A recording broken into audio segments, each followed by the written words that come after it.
यहाँ पर आपको बाइंग के लिए प्लान करना है और ये जो आपका जोन है बाइंग का, वो इस तरह से आप इस कैंडल के लो के साथ आसानी से बाई करते रहिए। 140 तक आपको बाइंग करते रहना है और इसके नीचे भी कर सकते हैं। हालांकि ये एक बहुत स्ट्रॉन्ग प्राइस है जिसके टारगेट यहाँ इसके बाद 200 प्लस है, 200 के प्लस ये प्राइस जाने वाला है। ये लगभग तय मान के चलिए कि ये प्राइस जाएगा ही जाएगा, कन्फर्मेशन के साथ बोल रहा हूँ।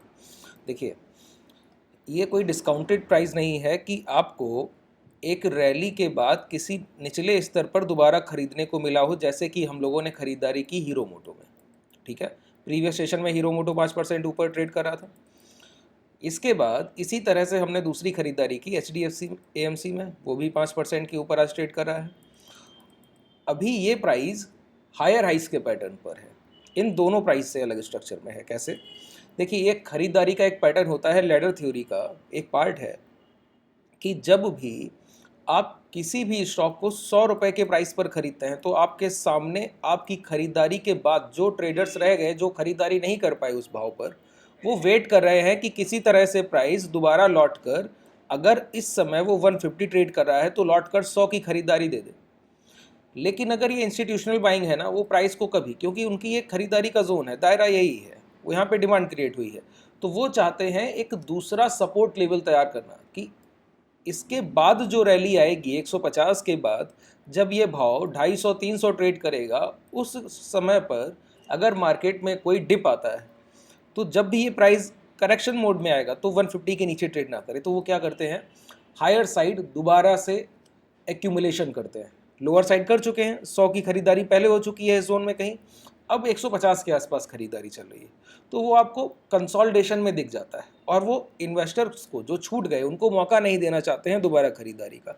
इसलिए हायर हाइस के पैटर्न पे खरीदारी करना, एक स्तर नीचे खरीदारी होने के बाद जब प्राइस ऊपर ट्रेड कर रहा है वहीं उसको रोक कर, इसको टाइम वाइज कंसोलिडेशन या करेक्शन कह सकते हैं। एक भाव गिर कर करेक्शन करता है और एक रुक कर उसी जगह पर ना चल कर भी करेक्शन करता है, तो ये टाइम वाइज कंसोलिडेशन में प्राइस है जिसको एक करेक्शन का पार्ट माना जाता है। ये एक्यूमुलेशन जोन बनता है। अब यहाँ पर देखिए, ये जो डिमांड क्रिएट की गई इस जोन में 80 से लेकर 105 का ये जोन है, इसके बाद एक रैली आई, प्राइस ने 140-42 के हाई लगाए। उसके बाद ये देखिए, आपको देखने को मिलेगा ये अक्टूबर 2022 से अभी तक ये कंसोलिडेशन चल रहा है और अभी इसकी रेंज का ये ब्रेकआउट हुआ है। ये दूसरी रेंज है, ये पहली खरीदारी के बाद पहली डिमांड थी, ये दूसरी खरीदारी के बाद अब दूसरी डिमांड होगी। ठीक है, और हम उस रेंज से बाहर चल रहे हैं और ये ब्रेकआउट जो स्ट्रक्चर है ना, ये पूरी तरह से वैलिड है।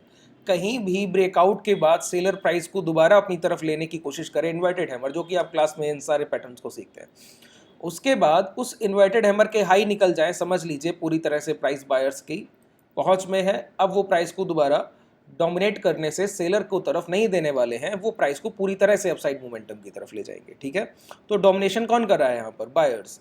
तो पूरी तरह से आप मान के चलिए ये ब्रेकआउट स्ट्रक्चर, ये 4 से 5 हफ्तों का, ये बहुत प्यारा दिख रहा है। यहाँ पर आप खरीदारी करेंगे तो 200 प्लस के टारगेट आप बिल्कुल आसानी से हैंडल करेंगे। ठीक है, ये आपके पहले टारगेट है और बिल्कुल आसानी से आपको मिलेंगे। ठीक है, यहाँ पर बाई कीजिए और इसको होल्ड कीजिए। देखिए, होल्डिंग आपके लिए महत्वपूर्ण हो सकता है कंसोलिडेशन 1 से 2 हफ्ते और चले, लेकिन ये टारगेट लगभग तय है, तो आप अपना होल्डिंग टाइम बना कर रखिए, ये लगभग अचीव करेगा। ठीक है, आसानी से खरीदारी कर सकते हैं। Thank you.